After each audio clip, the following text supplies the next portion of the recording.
அன்பு உள்ளங்கள் அனைவருக்கும் வணக்கம். தாய்ப்பால் சிறுகதை வாங்க கேட்கலாம். குடிமா கண்ணு, சீக்கிரம் குடிச்சுக்கோமா. என் கண்ணு இல்லை, என் தங்கம் இல்லை, குடிமா.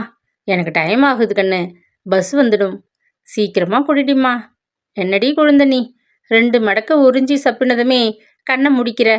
மறுபடியும் அரை மணி நேரத்திலேயே பசிக்க அழ ஆரம்பிச்சிடுவ. வயிறு முட்டை குடிச்சிடுடி தங்கம். இப்பத்திலிருந்து நான் ஆஃபீஸுக்கு கிளம்பணும்.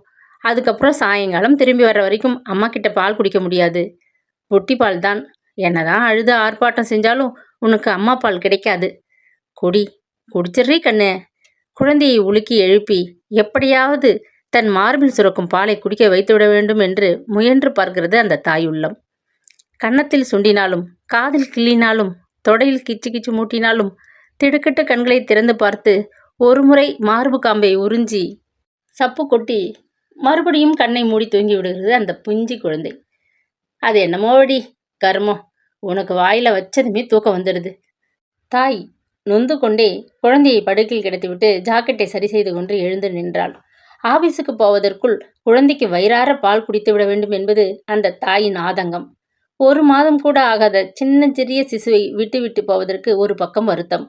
ஆனால் அந்த குழந்தையோ, நீ வேலைக்கு போவாயோ இல்லை நாட்டைத்தான் ஆள்வாயோ, எனக்கென்ன, பசிச்சாதான் மறுபடியும் எழுந்திருப்பேன். இப்ப என்னை நிம்மதியா தூங்க விடு. உன் மடியில் உன் முந்தானையை பிடிச்சுக்கிட்டு தூங்குறேன் என்று சொல்வதைப் போல விரல்களை இறுக மூடிக்கொண்டு உதடுகள் இறுக்கி இனி குடிக்கவே மாட்டேன் என்று கண்ணை மூடி தூங்கி போன குழந்தை தாய்க்கும் பிள்ளைக்கும் இடையில் நடக்கும் அன்பு போராட்டத்தை பார்த்து பாட்டியம்மா சிரித்தபடியே, எதுக்கடி இந்த பைத்தியக்காரத்தனமெல்லாம், பிஞ்சு குழந்தை அது, அவ்வளவுதான். உன்கிட்ட பால் இருக்குதுன்றதுக்காக எல்லாத்தையும் ஒரேடியாக குடிச்சிடுமா என்ன? அதுக்கு சின்னோண்டு வயிறு, ஒத்த சங்கம் 2 சங்கம் போதும். அம்மா மடியில் படுத்துக்கிட்டு அந்த வெது வெதுப்பில் தூங்கணும்னு நினைக்கும் என்றார். அந்த குழந்தையை பெற்றவளின் அம்மா, அது இல்லைம்மா, இவ்வளவு பால் இருந்தும் குடிக்க மாட்டேங்கிறாளே, மகளின் அப்பாவித்தனமான கம்ப்ளைண்ட். அவ்வளவுதாம்மா, அதுங்க நம்மக்கிட்ட பால் ஊறும்பொழுது குடிக்க மாட்டாங்க. அவங்க குடிக்க ஆரம்பிக்கிறப்ப நம்மக்கிட்ட பால் குறைஞ்சி போயிடும். ஒரே தடவையில் சின்ன குழந்தைங்களால் குடிக்க முடியாதுங்கிறதால தானே 1 மணி நேரத்துக்கு ஒரு முறை குடிக்க வைக்கிறது. 2 மாதம் வந்ததும் இன்னும் கொஞ்சம் கூடுதலாக குடிப்பாங்க. இப்போ அவுன்ஸ் பால் போதுமே, அவங்க வயிறு நிரம்பிடும். அந்த தாய் தன் மகளுக்கு விளக்கம் தந்தார். புறப்படு, 9:30 ஆகிவிட்டது, அப்புறம் பஸ்ஸை பிடிக்க முடியாது. அம்மா, பாட்டிலை ஸ்டெரிலைஸ் செஞ்சு வச்சுருக்கேன், பாலையும் நல்லா காய்ச்சி வச்சுட்டேன். சரிக்கு சரி வெந்நீர் கலக்க சொன்னாங்க டாக்டர் என்று அம்மாவிடம் பொறுப்புகளை எடுத்து சொன்னாள். தெரியும்டி அம்மா எனக்கு, நீ முதல்ல புறப்பட்டு போயிட்டு வா, எல்லாம் நான் பார்த்துக்கிறேன், சிரித்து கொண்டே சொன்னது அனுபவம். குழந்தையை ஒரு முறை திரும்பி பார்த்தவள் விட்டு விட்டு போக மனமில்லாமலேயே காலணிக்குள் கால்களை நுழைத்தாள். ஆபீஸ் செல்லும் அந்த தாய் டைப் செய்த காகிதங்களுக்குள் தவறுகளை தேடிக்கொண்டிருக்க, காகிதம் நனைந்து எழுத்துக்கள் மெழுகிவிடப்பட்டாற்போல் தோன்றியதும் கண்ணாடியை ஒரு முறை துடைத்து பார்வையை சரி செய்ய முனைந்தாள். அப்பொழுதும் மங்களாக தெரியவே, தண்ணி எப்படி விழுந்தது என்று புரியாமல் குழம்பியவள், அது தண்ணீர் அல்ல, ஜாக்கெட்டிலிருந்து வழிந்த அமிர்த பால் என்று தெரிந்து கொள்ள 1 நிமிடம் பிடித்தது மீனாட்சிக்கு. ஜாக்கெட் நனைந்து சேலையை நனைத்து கொண்டிருக்கும் பாலை பார்த்து பயந்து போனாள். முந்தானையால் தோலை சுற்றி மூடிக்கொண்டு சடாரென எழுந்து பாத்ரூமை நோக்கி விரைந்தாள். நாடி நரம்புகளெல்லாம் சேர்த்து வைத்து இழுப்பது போல வலி. ஜாக்கெட் முழுசா நனைந்து விட்டிருந்தது. அத்துடன் திட்டு திட்டா கரையும் ஏற்பட்டிருந்தது. என்ன செய்வதென்றே புரியவில்லை. அவளுக்கு கைக்குட்டையை நனைத்து மார்பை நன்றாக சுத்தம் செய்து துடைத்து கொண்டவள் வேறு வழியில்லாமல் கழுத்தை சுற்றி முந்தானியால் போர்த்தியபடி மறுபடியும் வந்து நாற்காலியில் அமர்ந்து கொண்டாள். தன்னை யாராவது பார்க்கிறார்களா என்று சுற்றுமுற்றும் கண்களை சுழல விட்டாள். நல்ல வேளை, யாரும் பார்க்கவில்லை. அவரவர் வேளையில் அவரவர் மூழ்கி கிடந்தனர். இப்படியெல்லாம் தானாக பீறிட்டு வெளிவருமா? குழந்தை பால் குடிக்க மறுத்ததால் இப்படி ஆயிடுச்சா? தன் சந்தேகங்களை நிவர்த்தி செய்து கொள்ளலாம் என்றால் தன்னுடைய செக்ஷனில் வேலை பார்க்கின்ற பெண்கள் எல்லாம் இன்னும் திருமணமாகாதவர்கள். தினமும் இப்படி நடந்தால் என்ன செய்வது? எவ்வளவு அவஸ்தை! ஜாக்கெட் எல்லாம் கரை, முந்தானியால் இழுத்து போர்த்தி கொண்டு என்ன சிரமம்! திரும்பவும் பஸ்ஸுக்காக காத்து கிடக்கும் பொழுது வழிய ஆரம்பித்து விட்டது. வீட்டிற்கு சென்றதும் அம்மாவிடம் முறையிட்டு கொண்டாள் மீனாட்சி. என்னமோம்மா, உங்க உத்தியோகங்களும் நீங்களும் 30 நாள் கூட முழுசா நிறையாத சின்ன சிறுசுவ 8 மணி நேரத்துக்கும் மேலேயே பிரிஞ்சிருந்தா தாய்க்கும் நல்லதில்லை, குழந்தைக்கும் நல்லதில்லை. குறைஞ்சது 3 மாசமாவது லீவு போட்டுட்டு பேசாம வீட்டிலே இருந்துடு. சம்பளத்தை பத்தி யோசிக்காத. உடம்புல கொஞ்சமாவது தெம்பு வரணும் இல்லையா? காலையில் எழுந்திருச்சு அறக்க பறக்க காரியங்களை முடிச்சு பஸ்ஸை பிடிச்சி கூட்டத்தில் தொங்கிக்கிட்டே ஆஃபீஸுக்கும் வீட்டுக்குமா அலைஞ்சா உடம்பு என்னத்துக்கு ஆகும்? எங்கள் காலத்தில் 21 நாள் வரைக்கும் கட்டில் விட்டு இறங்க விட மாட்டாங்க பெரியவங்க. 40 நாள் வரைக்கும் பச்சை தண்ணியை தொடக்கூடாது. 30 நாள் வரைக்கும் சுக்கு உருண்டை பக்குவமாக வேக வச்ச சாதத்தில் கிண்ணம் நெய்யை விட்டு கொடுப்பாங்க. வயிற்றை இறுக்கி கட்டினாத்தான் பின்னால் வயிறு தெரியாமல் இருக்கும். 40 நாள் வரைக்கும் சமையல் கட்டுக்குள்ளே நுழையவே அனுமதிக்க மாட்டாங்க. என்ன கலிகாலம்மா! சேச்சே, மாதம் முழுசாக கழியறதுக்குள்ளே முன்னாடியே அலையிறதும் ஆஃபீஸுக்கு போகிறதும் பாலை குழந்தைக்கு கொடுக்க முடியாமல் பீச்சு நிலத்தில் கொட்டுறதும். என்னம்மா கீரை தண்டாட்டம் இழைச்சி போயிட்டடி. பெத்தவ சொல்கிறேம்மா, பேசாமல் லீவு எடுத்துக்கோ. அந்த பச்சை புள்ள ரப்பரை வாயில் வச்சாலே மூஞ்சியை சுழிச்சிக்கிட்டும் உமட்டிக்கிட்டும் பாலை குடிக்கிறதே இல்லை. பால் பாட்டில் வாயில் வச்சாலே துப்பிடுறா. பசிக்கு ஒரே அழுக. அப்போ பாலை குடிக்கலையா குழந்தை? தவிப்புடன் கேட்டாள் மீனாட்சி. சங்கோட பலவந்தமாக புகட்டினேன். அதுக்காகத்தான் முதல்லையே பாட்டிலில் கொடுத்து பழக்கப்படுத்துடின்னு சொன்னேன். கொஞ்சம் தண்ணியை பாட்டிலில் விட்டு வாயில் வச்சு பழக்கப்படுத்திடணும், இல்லைன்னா சரிப்பட்டு வராது. சரி சரி, நீ போ. அவள் எழுந்திருக்கிறதுக்குள்ள கை காலை அலம்பிட்டு காஃபியோ ஹார்லிக்ஸோ குடிச்சிட்டு வா. காஃபியை குடிச்சு கொண்டே, அம்மா, பால் இப்படி வழிஞ்சா ஆஃபீஸில் எப்படிம்மா வேலை செய்யறது? யாராவது பார்த்துட்டா வெக்கத்தோட சாகணும் போல இருக்கு. லீவு போட்டுட்டு வீட்டிலே இருந்துக்குன்னு சொல்கிறேன் இல்லையா? 3 மாதம் ஆயிட்டா இவ்வளவு பால் இருக்காது. அதுவும் இல்லைன்னா டாக்டர்கிட்ட பால் குறையிறதுக்கு மாத்திரை எழுதி வாங்கி சாப்பிடு. பின்னால் பால் ஊறாமல் போயிட்டா என்ன செய்வ? அதுவும் முடியலன்னா 2-3 மணிக்கு ஒரு தரம் பாத்ரூமுக்குள்ளே போய் பாலை பீச்சு நிலத்துல கொட்டிடு. கூடவே ஒரு ஜாக்கெட் ஹேண்ட்பேக்கில் எடுத்துட்டு போ, அவசரத்துக்கு உதவும் என்று தனக்கு தெரிந்த ஆலோசனைகளையெல்லாம் கூறி மகளை சமாதானப்படுத்தினாள் வரலட்சுமி. லீவு இருந்தால் எதுக்காக இத்தனை கஷ்டப்பட போகிறாள் மீனாட்சி? மெடர்னிட்டி லீவு மொத்தமே 3 மாதம்தான். குழந்தை பிறந்ததும் வாங்கி கொள்ளத்தான் நினைத்திருந்தாள். ஆனால் 8வது மாதத்திலிருந்தே ஃபீடிங் ப்ராப்ளம் ஆரம்பித்து விட்டது. டாக்டர் கம்ப்ளீட்டாக பெட் ரெஸ்ட் எடுத்துக்க சொல்லிட்டார். அதற்குள் பெரும்பாலான லீவு கழிந்து விட்டிருந்தது. கல்யாணமான பின் 2 வருடங்கள் குழந்தை வேண்டுமென்றா வேண்டாம் என்று நினைக்கையில் மேலும் 2 வருடங்கள் கடந்து விட்டன. கர்ப்பம் தரித்த பின்னும் பல்வேறு தொல்லைகள். லீவு எல்லாமே காலி. இனிமேல் லீவு எடுத்தா சம்பளத்தில் பிடிச்சிருவாங்க. லீவு என்ற பேச்சை எடுத்ததுமே கணவன் சுப்பாராவ் திடுக்கிட்டவனாய், சம்பளம் குறைஞ்சிடும், வீட்டு கடனை எப்படி கட்டுறது என்று கூறிவிட்டான். சுப்பாராவ் வாங்கும் சம்பளத்தில்தான் வீட்டு நிர்வாகம் நடந்தது. மனைவியின் சம்பளம் அப்படியே பிளாட் லோன் கட்டுவதற்கு போய் சேர்ந்துவிடும். முழுசா சேர்த்து வைத்து வீடு வாங்குவதோ கட்டுவதோ முடியாத காரியம். இப்படி கடன் வாங்கினால்தான் குழந்தைகள் வளர்ந்து பெரியவர்களாவதற்குள் வீட்டுக்காக வாங்கிய கடனை செலுத்தி விடலாம் என்று முடிவெடுத்துதான் லோன் வாங்கியிருந்தார்கள். இல்லை, பச்சை உடம்புக்காரி, இப்பவே ஆஃபீஸுக்கு எதுக்குன்னு அம்மா சொல்றா. மீனாட்சி முணுமுணுத்தாள். நம்ம பிரச்சனை நமக்கு, அவங்களுக்கு என்ன தெரியும்? வீட்டு செலவுகளுக்கும் கடனை தீர்ப்பதற்கும் என் சம்பளம் மட்டுமே சரியாகி போகுமா? 1 மாதம் கட்டலனாலும் பேங்குக்காரன் சும்மா இருக்க மாட்டான். அது மட்டும் இல்லாமல் அடுத்த மாதம் டபுளா கட்ட வேண்டி வரும். என்ன செய்யறது? மற்ற பெண்களும் குழந்தையை பெற்றுக்கத்தானே செய்கிறாங்க. ஆஃபீஸுக்கு போகலாமலா இருக்காங்க என்று நியாயம் கற்பித்தான் சுப்பாராவ். இதற்கு மேலும் சொல்வதற்கு எதுவுமே தோன்றவில்லை மீனாட்சிக்கு. என்னம்மா, குழந்தைக்கு இவ்வளவு மோசமாக வயிற்று போக்கு ஏற்பட்டிருக்கு? டாக்டர்கிட்ட காட்டணுங்கிறது தோணலையா? மேலும் படித்தவங்க நீங்க. டாக்டர் மென்மையாக தவறை சுட்டி காட்டினார்.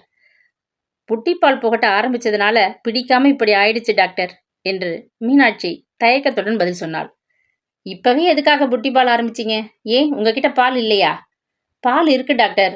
ஆஃபீஸுக்கு போகிறதால 3-4 தடவை புட்டிப்பால் கொடுக்க வேண்டியதாக இருக்கு. அதுக்குள்ள ஆஃபீஸா? 3 மாதம் வரைக்கும் லீவு இருக்கும் இல்லையா? லீவு முன்னாடியே நிறைய எடுத்தாச்சு டாக்டர் என்று எல்லா விவரத்தையும் சொல்ல ஆரம்பித்தாள் மீனாட்சி. அப்படின்னா பால் இருக்கிறப்போ பாட்டிலுக்குள் பீச்சி ஃப்ரிட்ஜில் வைத்துவிட்டு குழந்தைக்கு தேவை ஏற்படும் பொழுது கொடுத்துக்கலாமே.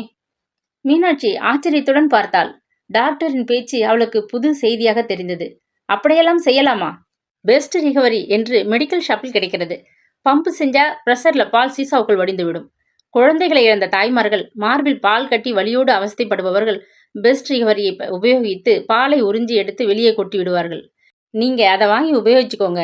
வயிற்றுப்போக்கு குறையிற வரைக்குமாவது இந்த மெடிசனை வாங்கித்தாங்க. நடுநடுவில் கொதிக்க வைத்த ஆரிய வெள்ளத்தண்ணியும் உப்பு கரைசலும் கொடுங்க என்று டாக்டர் ஆலோசனை கூறினார். நல்லாத்தான் இருக்கு. பசுமாடு எரும மாட்டு பாலை பீச்சுறாப்புல மனுஷங்க பாலையும் பீச்சி பத்திரப்படுத்திக்கிறது. எப்பேற்பட்ட காலம் வந்துடுச்சு. தாயின் மடியில படுத்துக்கிட்டு ஆசையா குடிக்க வேண்டிய குழந்தைகளுக்கு தாய்ப்பாலை சீசாவுக்குள் நிரப்பி என்ன சம்பாத்தியமோ என்ன வேலையோ விரக்தியுடன் சிரித்தார் வரலட்சுமி மகளின் நிலையைக் கண்டு. மிக பெரிய பொறுப்பு தன்மேல் சுமத்தப்பட்டதைப் போலவும் தனிமையில் உதவியற்ற நிலையில் விடப்பட்டதைப் போலவும் தோன்றியது மீனாட்சிக்கு. கடைசி சொட்டு பாலை கூட விட்டு வைக்காமல் கறந்து விடுகின்ற பிசினாரி பால்காரனைப் போல மார்பில் ரத்தம் வரும் அளவிற்கு வலியை தாங்கிக் கொண்டு பாலை பிழிந்து கொண்டிருப்பது தாங்க முடியாத வேதனையை தந்தது. எதுக்காக குழந்தைகளை பெற்றுக்கொள்ளணும்? எதுக்காக பால் கூட கொடுக்க முடியாமல் அவஸ்தைப்படணும்? இத்தனை கஷ்டப்பட்டு எதுக்காக உத்தியோகம் பார்க்கணும்? இதுவா பெண்களுக்கு கிடைத்திருக்கும் சுதந்திரம்? இதுதானா பெண் முன்னேற்றம்? எந்த அளவுக்கு பொருளாதார சுதந்திரம் எனக்கு ஏற்பட்டிருக்கிறது? வாங்கிய பணத்தை அப்படியே வாங்கிய கடனுக்காக கொட்டி விடுகிறேன்.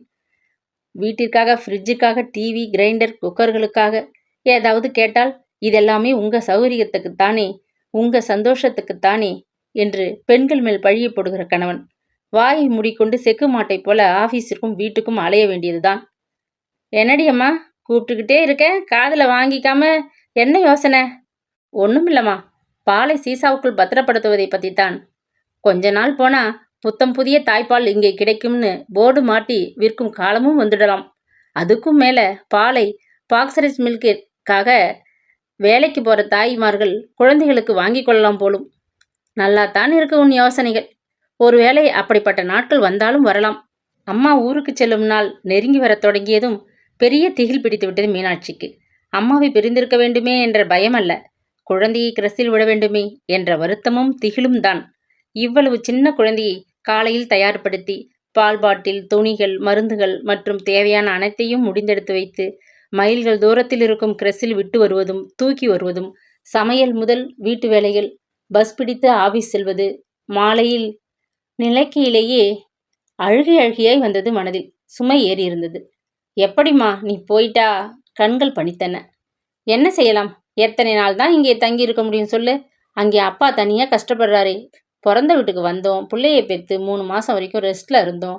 உடம்பை தேத்திக்கிட்டு பிள்ளையோட புருஷன் வீட்டுக்கு போகணும்னு இருக்காம வேலைன்னு அலைய வேண்டியிருக்கேம்மா. இவ்வளவு நாள் இருந்ததே பெரிய விஷயம். இனி நீயாச்சு, உன் குடும்பமாச்சு. அந்த கிரஸ்காரங்கிட்ட பேசி பணத்தை கொடுத்துட்டு வந்துடுமா இன்னைக்கு. நீண்ட சுவாசம் ஒன்று வெளிப்பட்டது வரலட்சுமியிடமிருந்து. மீனாட்சி வேலை பார்க்கிற கம்பெனியில் மற்றொரு பிரான்ச்சில் வேலை பார்க்கின்ற ரேவதி அதே அபார்ட்மெண்ட்டில் தான் வசிக்கிறார். ஒரே இடத்தில் வசித்தாலும் இருவரும் அடிக்கடி சந்தித்து குறை நிறைகளை பேசிக்கொள்கின்ற சந்தர்ப்பங்கள் மிக மிக குறைவே. அன்று தன் மகனுடைய பிறந்தநாள் விழாவிற்காக அழைக்க வந்திருந்த ரேவதி, குழந்தையை எப்படி சமாளிக்கிறீங்க? கிரஸில் சேர்த்துட்டீங்களா? அதுதாங்க ரொம்ப நல்லது.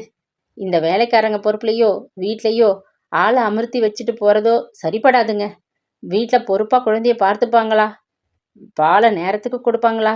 இல்லை அவங்களே குடிக்கிறாங்களோன்னு பயந்து பயந்து சாகணுங்க. அவள் அனுபவம் அப்படி பேச வைத்தது. அப்போது கிரஸ் தான் நல்லதுன்னு சொல்கிறீங்களா? நடத்துகிறவங்க நல்லவங்களாகவும் கவனிச்சுக்கிற ஆயாக்கள் கொஞ்சம் இறக்கப்படுறவங்களாகவும் இருந்துட்டா கவலையே இல்லை. நேரத்துக்கு பால் புகட்டி தொடச்சி விட்டு ஈரத்துணியை மாற்றி விட்டு பொறுப்பாக பார்த்துக்கிடுவாங்க. 10 பேரை பார்த்துக்கிடணும்னா அவங்களுக்கும் சலிப்பு தட்டும் இல்லையா? அதில் நேரத்துக்கு பால் புகட்டி தொடச்சி விட்டு ஈரத்துணியை மாற்றி விட்டு பொறுப்பாக பார்த்துக்கிடுவாங்க. 10 பேரை பார்த்துக்கிடணும்னா அவங்களுக்கும் சலிப்பு தட்டும் இல்லையா? அதையெல்லாம் யோசிக்காம மனசை கல்லாக்கிட்டா தான் நாம் வேலைக்கு போக முடியும். நம்ம ஆஃபீஸ்லேயே கிரஸ் இருந்தா எவ்வளவு நல்லா இருக்கும். இப்படிப்பட்ட கஷ்டங்கள் எல்லாம் பட வேண்டியதில்லையே. ரூல்ஸ் பிரகாரம் இருக்கணும் தான். ஏதோ ஒரு சில செக்ரட்டரியையும் போன்ற இடங்களை தவிர மற்ற அலுவலகங்களில் இருக்கிறாப்புல தெரியலையே. குழந்தைய பெற்றுக்கிட்டு ஆஃபீஸுக்கு போகிற பெண்களுக்குத்தான் அந்த வழி புரியும். அவங்களுக்கு எங்கே தெரிய போகுது? ரேவதி சலித்து கொண்டாள். நம்ம பெண்கள் முன்னேற்ற சங்கங்கள், ஸ்திரீ பாதுகாப்புத்துறை அமைப்புகள், பெண்வாத எழுத்தாளர்கள் எல்லோரும் சேர்ந்து போராடினால் ஏதாவது தீர்வு கிடைக்குமல்லவா? பெண்கள் உத்தியோகம் பார்க்கின்ற இடங்களில் நர்சிங் மதர்ஸ்க்காக ஒரு சின்ன அறையாவது ப்ரொடெக்ட் செய்யணுங்கிற சட்டத்தை அரசாங்கம் கொண்டு வரணும். நாம் எல்லாரும் கலந்து பேசி அரசாங்கத்திடம் முறையிட வேண்டும் என்று மீனாட்சி உத்தியோகத்துடன் வெளியிட்டாள். அதை கேட்ட ரேவதி சிரித்துக்கொண்டே எழுந்து நின்று, சரிதான் போங்க, இதெல்லாம் நடக்கிற காரியமா? அவ்வளவு சீக்கிரமா அரசாங்கம் நம்ம கஷ்டத்தை புரிஞ்சுக்கிட்டு கவனம் செலுத்தும்னு நினைக்கிறீங்களா? சரி, சாயந்தரம் மறக்காம வந்துடுங்க என்றபடி சென்று விட்டாள். நடக்கிற காரியமானு எல்லோருமே சும்மா இருந்துட வேண்டியதுதானா? தனக்குள் புலம்பினாள் மீனாட்சி. இச்சிறுகதை பிடித்திருந்தா லைக் பண்ணுங்க, சப்ஸ்கிரைப் பண்ணுங்க. அடுத்த சிறுகதையில் சந்திக்கலாம்.